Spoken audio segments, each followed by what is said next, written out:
tips on how to budget for Christmas and make it a merry one, whatever our circumstances. Paul, how nice to see you. Thanks for coming. Good to see you, Kojo, and good morning to our listeners. Yeah. Okay, so let's get to it. What's the plan here? So straight to the point, I want to start by saying that if you want to enjoy Christmas, you don't start planning in December. You make provision in the earlier months so you can enjoy Christmas. Yeah. But beside that, I think I'll go straight to the point and touch on some important tips that will help our listeners. Number one, we need to know that January is normally a very long month for a number of people. And it's for the simple reason that a lot of people overspend during the Christmas. And you should know that whatever salary you receive in a month is for spending the following month. So if you get salary in December and you make a mistake of thinking the salary is for December, so it's for spending in December, you will bleed in January. So let's have it in mind that whatever we are getting in December, really we need to make provision for January. But what are some of the important tips we can use during this Christmas? Number one, I believe that you need to get the whole family involved. If you're a family man, if you're a family woman, it's extremely difficult for a man to say that, look, I want to budget and I don't want to overspend during the Christmas when your wife and children are on a different page. So husband, wife, children need to sit down and need to be on the same page. Number two, agree on budget with your children before you go out for shopping. Interesting. So, yes, before you go out, whether it's for shopping or you're going to have dinner or whatever, agree on numbers at home. So you have 3 children, 10, 8, and 6. So you are 10. You have a budget of 200 cedis. You are 8. You have a budget of 180. You are 6. You have a budget of 150. Let them agree and give them some flexibility when you go out shopping. Let them go around, pick the things themselves. And it's tried and tested. It's something I do. When they go to the mall, when they pick the toys and all that, the first thing they look out for is the price. Indeed.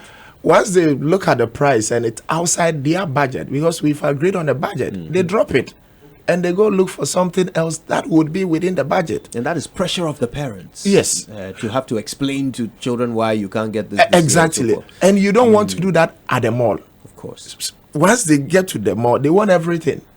And sometimes if you are not lucky, somebody passing by who does not understand your situation comes to give you advice. These are children. Let them enjoy. What is the big deal? So if you are not careful, you don't have enough cash, you end up using your card. And you have spent beyond what you've budgeted for. So let's agree on a budget at home with the children before we go out. Number 3, focus on quality and not quantity. It's not the number of parties, it's the quality of the party. It's not the number of places you go to, it's the quality. It's even about the quality you have with the family rather than the quantity. So let's focus on quality rather than quantity. Number 4, never forget life will continue after the festive season. Life did not end in December 2018 when we had a Christmas. Life continued into 2019 and life will continue into 2020. So keep that in mind. Number 5, do not confuse needs and wants. If when you are spending, ask yourself, do I really need this? Or it's just a want? You'll be surprised the number of people who buy things and never use them. People buy things, they take them home and they never use them because they are wants, they are not really needs. So let's not confuse needs and wants. Number 6, learn to say no when you have to say no. It's one of the biggest challenges when it comes to financial planning and managing personal finances, the ability to say no. So we need to learn to say no when you have to say no, else everybody will carry you along.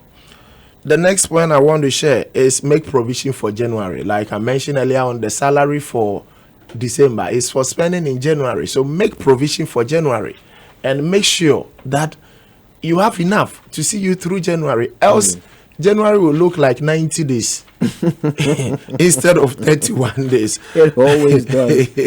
The next point I want to share is create a list of those you want to give gifts to. Put values to the list and make sure you stick to the values. So I want to give gifts to 15 individuals, 10, 20 people. Put numbers to it and just make sure you discipline yourself on the numbers. The next point is remember the needy and give back to society.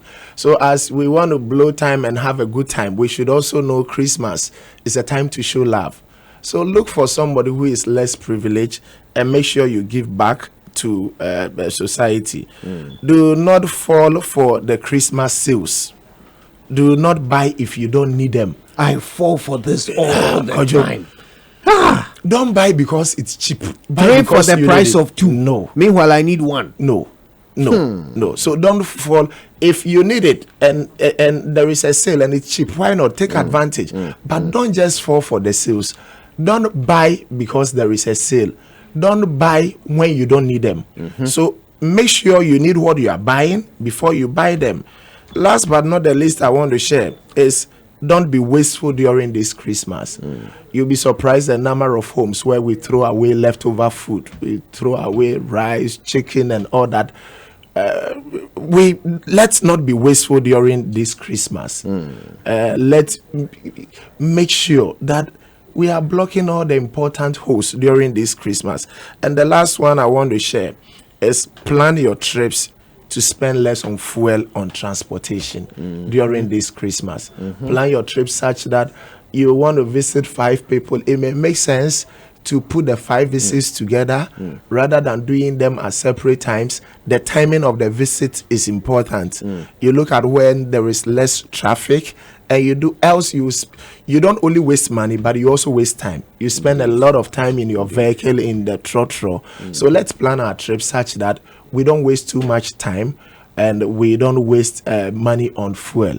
Christmas is about quality and not about the quantity. And let's make sure that we enjoy it, but we don't enjoy it at the expense of January. Oh, I can't say. You know what? I've made notes here. I've noted about 12 points altogether, and I just want to go over them for emphasis. First, you say, get the whole family involved. Have a meeting, be on the same page about how you're approaching Christmas.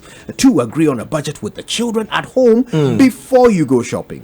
3, focus on quality and not quantity. 4, never forget life will continue after the festive season.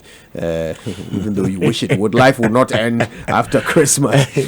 Don't confuse needs with wants. That's an important one. Learn to say no when you have to. Make provisions for January. Create a list of those you want to give gifts to and assign values to them and then stick to them. Remember the needy. Very important. Give back to society. Don't fall for Christmas sales. That one was for me.